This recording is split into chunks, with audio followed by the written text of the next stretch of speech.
All right, we are live on Facebook. The time now is 6:49. Viewers, thank you so much for being a part of this extended conversation this evening. We are having our Get Out the Vote 2020 discussion this evening. We are talking to our candidates ahead of Tuesday's runoff election. I am reporting from a special location, as you have noticed all evening. I am here at Mandisha Thomas's home. I'm here in her kitchen. She is running for State Representative, District 65, and she started out this evening's conversation in connecting the dots of government. And in our second half, we had Fulton DA Paul Howard join us. And now we have the pleasure of having Judge Tamika Hrobowski-Houston join us. Thank you so much for being with us this evening. Thank you for having me. Yes. So now that we have you, we have had an opportunity to talk to our state representative candidate. We've had an opportunity to talk to our Fulton County DA, and now we'd like to learn about your position. Talk about being a judge in Fulton County and what that entails. Well, right now I am sitting as a Superior Court judge by designation. That means I was appointed to carry out the duties of an elected Superior Court judge without the election. That's the part I'm trying to take care of now. And I was appointed specifically to the family division, where we handle domestic relations cases and protective order cases. Domestic relations cases such as divorce, custody, paternity, legitimation, and then protective orders where you fear for your safety, either from family violence or from episodes of stalking. So those are the particular cases that I was called in and appointed to handle as a Superior Court judge by designation in my current position. I see. So for those who have not had to come to your courtroom, why should it matter to them? Well, Superior Court is, as particularly Fulton County Superior Court, is the largest trial court in the state of Georgia. Superior Court is pretty much where if anything is going on with you where you're required to appear in court, it will probably end up being in Superior Court. Superior Court handles serious felony crimes. It handles the domestic relations cases I mentioned. It handles if there's a property dispute and your neighbor's on your, over too far in your yard, you're going to go to Superior Court for property disputes. If there's a wrongful death action or a serious personal injury, you'll go to Superior Court. Like the mask with the mask issue with the governor and the mayor, that went to Superior Court. Election issues, that's going to go to Superior Court. So the fact that they have such a broad range of issues that they are able to address jurisdictionally, that's why it's so important that you go and you make sure that your Superior Court judges are able to have the knowledge, the experience that's necessary to make the intelligent decisions on that broad range of legal issues that come before them every single day. Understood. So I want to get into deeper questions, but we want to know about you. Share with us your background. Who is Tamika? So I am, I'm an attorney. Well, I've been an attorney for 27 years. My legal experience has spanned that long. And I have held positions from prosecutor to federal agency counsel to special assistant United States attorney to criminal defense attorney to solo practitioner. I was recently named the 2020 Georgia Super Lawyer. But again, I am all of this and I am still on the bench as well, handling my cases every day. I don't get in the car post-COVID and drive down to the courthouse to hear my cases. I come down the hall, put on my robe and get in front of the computer to hear my cases. So basically my legal experience has been so broad in terms of the types of cases, both civil and criminal cases that I've handled, varying levels of complexity. I've handled jury trials and criminal cases on things, covering things from theft all the way to capital murder. So I have held pretty much every role in the courthouse, in the courtroom rather. And so that broad range of experience is what helps me and uniquely qualifies me for this position in light of the variety of cases that I just mentioned that Superior Court handles. In the course of my career and while being on the bench, I have touched and experienced probably just about everything that there is to come through the courthouse doors. And that's really good. You certainly have the vote of confidence from someone because you were designated for this position. Yes. So share with us how that process came to be. And it's funny that I am running for the seat that is being vacated by Judge Constance C. Russell. She was appointed back in '96. She's an amazing jurist, amazing. And when I was appointed, I came in for the interview and it was the panel. I walked into this room and there's this long table and it's comprised of the judges that are in the family division, those 4 judges, as well as the heads of organizations that are affected by family law issues, some of the bar associations, Safe Families, Volunteer Lawyers Foundation, and they're all there. And we have this interview.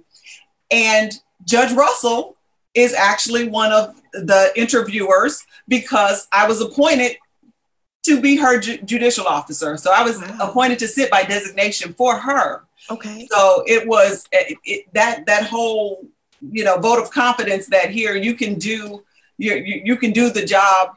And I trust you with these cases that are being assigned because the general precept is one family, one judge in family division so that you can kind of track the cases. And while the elected judges rotate out every 2 years, family 4 cases are mine. And when they rotate out, I stay with them. Okay. So even if another judge rotates in, that family still comes in, and this is the one judge that they see. I see. That's a good thing. I would imagine that sometimes there may be times where families have to make the visit multiple times. Right. Unfortunately, and sometimes it's just circumstances. It's not all bad. Okay. Understood. So tell us and help us to understand your judicial philosophy. Okay. I got you. My judicial philosophy, it's simple in that the litigants that come before me, they are going to be met with a judge that is neutral, that is knowledgeable, that is respectful. I came onto the bench believing wholeheartedly, and now that I'm on the bench, I know it for certain that people just want to be heard sometimes. They just want to ensure that they are fully heard. So when you come before me, I ensure that you are fully heard. You have my undivided attention and you are treated with respect by me and my staff and anyone else in the courtroom, because you're already in there at a time when nobody really likes to come to court. So you're dealing with people sometimes at low points in their lives. So you don't need to add to that in any way. So I'm mindful of that. And so with that, that's what you come into my courtroom and see: neutral, knowledgeable, respectful.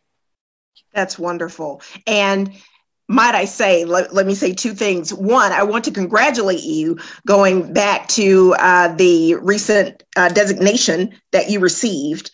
And just hearing you talk, I have to pause, everyone. You are inspiring.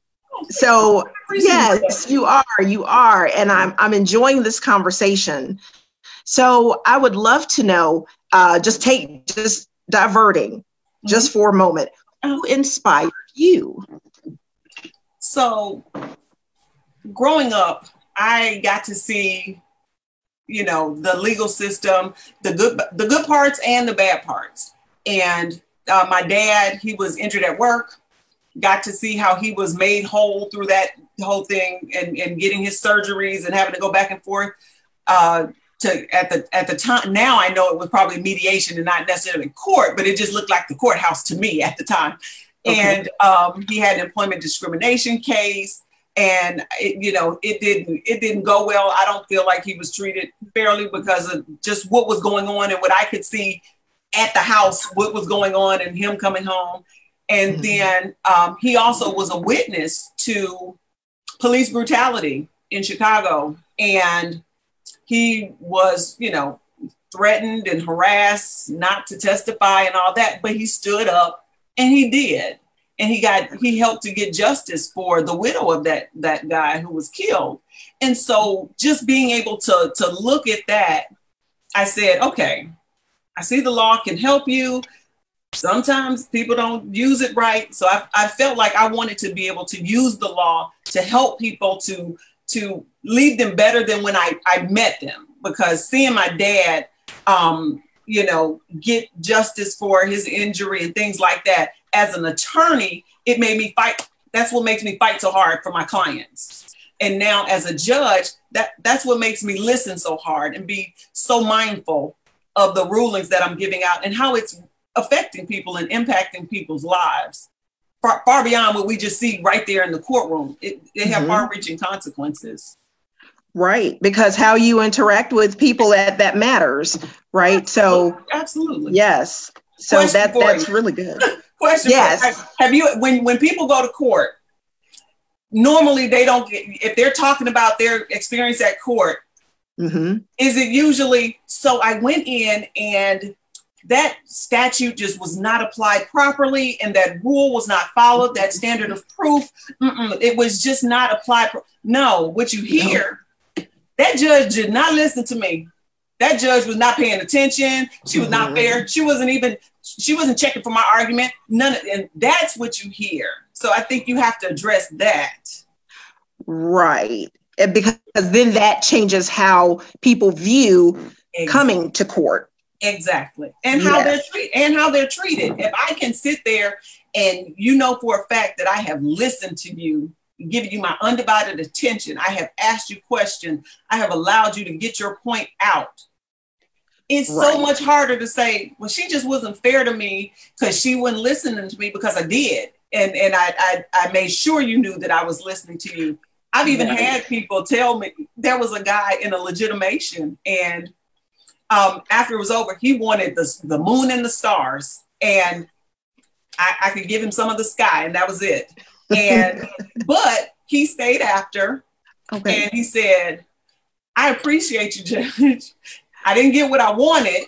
He said, but I know that you listened to me though, because you asked real good questions. Well, thank you very much. And that's what you want. But that's what you want. So, now he can go out and tell the next guy who's coming in to try to legitimate his child and do the right thing, that it's not going to be that bad. It's not going to be so bad. It's not going to be what you think. And people are encouraged to come in. I think that's important. I think that's very important. Right. And the fact that you go by the golden rule, it really leaves an impact on people, right? So you've explained beautifully why people should vote for you. But for those who may have missed the memo so far, why should people vote for you for Fulton County Superior Court Judge? I mean, plainly, I have the broadest range of legal experience, coupled with my judicial experience. It has given me the experience, the knowledge, the work ethic, and my judicial temperament has developed to the point where I am uniquely equipped to address just the variety and volume of cases that come into Fulton County Superior Court. I was on another forum and we did a lot about criminal cases and the felony case, serious felony cases and all that. And that's great. And that we do handle those. But the family law, the domestic relations caseload is so large. It makes up over 60% of the caseload. And so you have to have somebody who is doing that type of work. And I'm doing that work every day. I literally would be the candidate that once elected, I would be doing the exact same work, because the newest judges normally rotate into family division. So I would literally go from one side of judges hallway to the other with my things, just walk across and move.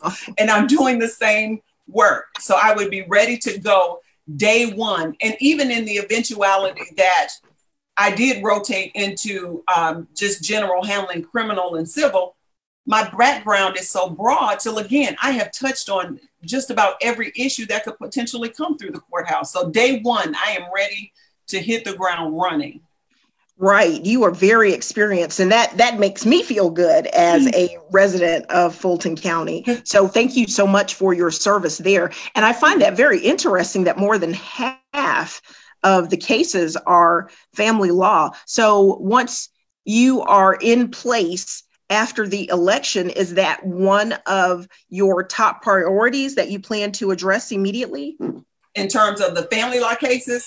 Yes. Again, this was Judge Thelma White Cummins Moore. She was part of a group, Vincent Tipton Lane, a group who came up with and developed the family division, which takes those 4 judges, instead of being assigned family criminal, just a mixed docket, family criminal civil, these judges only have family law cases.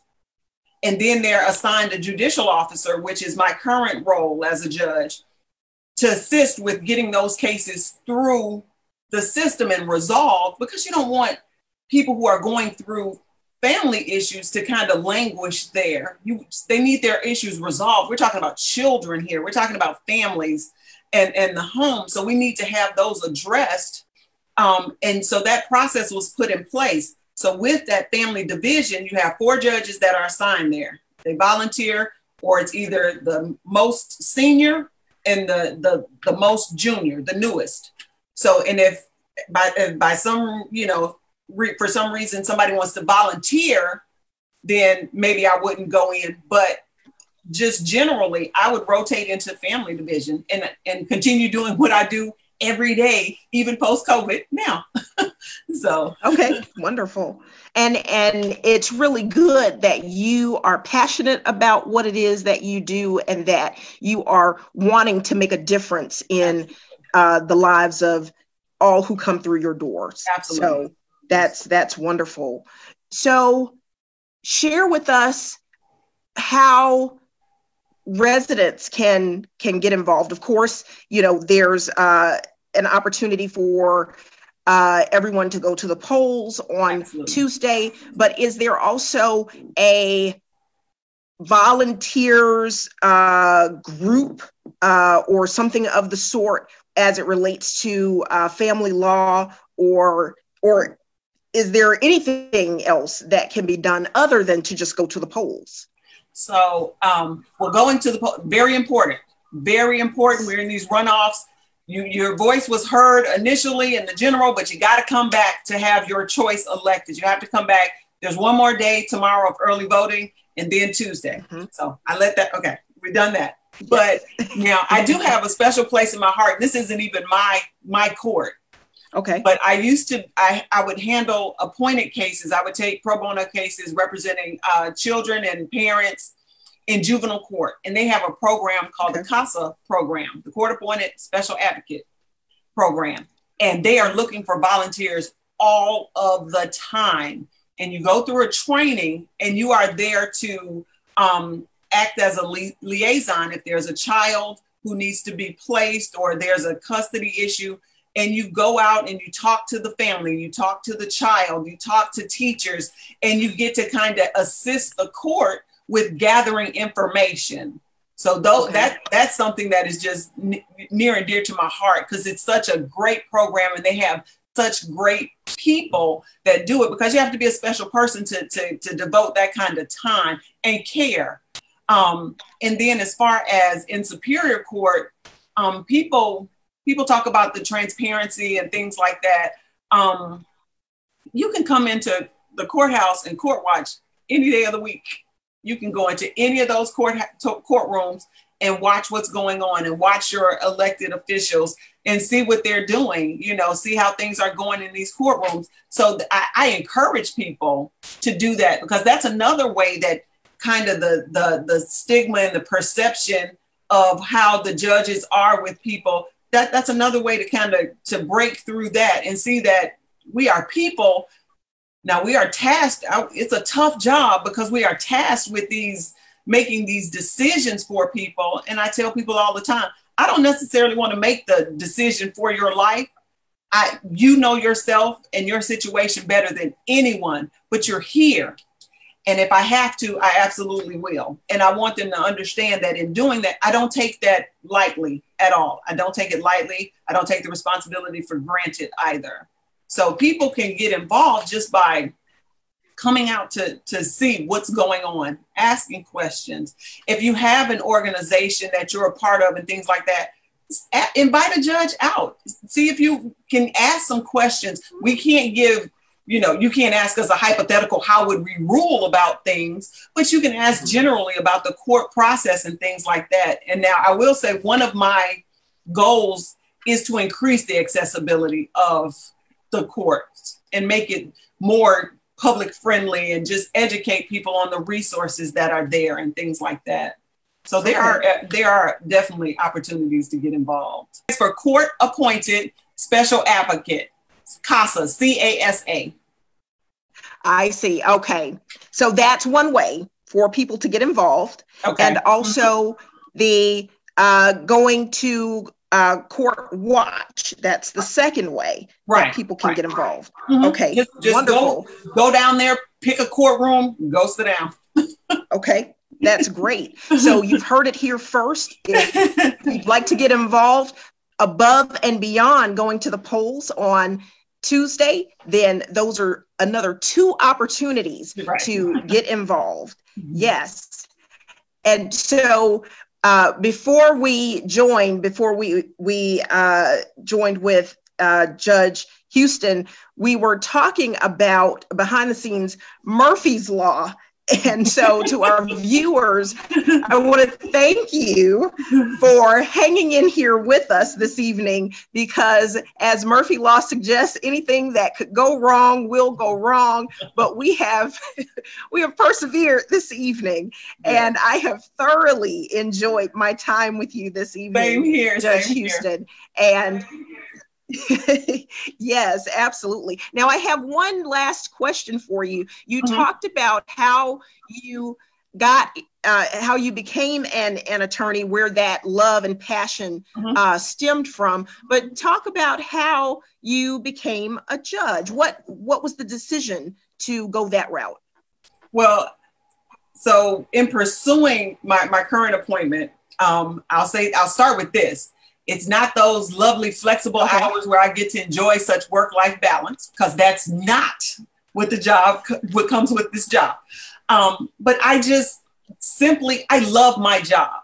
I love what I do.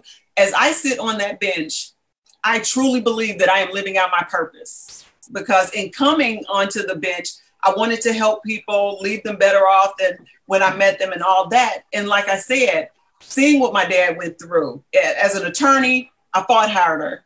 Now, as a judge, I get to listen harder. I get to be the judge that I wish he had had. I get to be the judge that I wished I had had with some clients as I practice. So that's kind of, why I am wanting to get on the bench as an elected judge, because I get to have an even broader impact in being on the bench, because I believe that whole public service, I am cognizant that I am a public servant.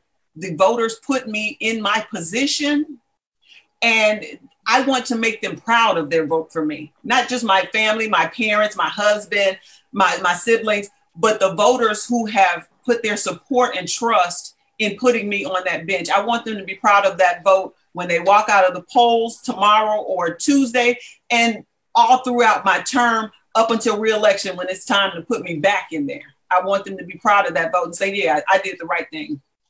Yes. Well, you've heard it here first.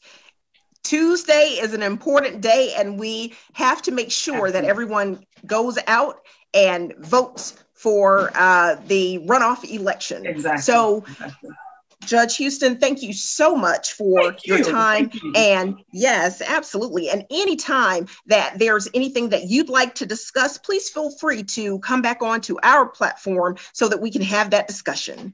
Absolutely, absolutely. That goes both ways. You too. Okay, wonderful. I will take you up on that. All right. Yes. Well, thank you so much for your time. And to our viewers, we're going to take another 5-minute break and we will be right back.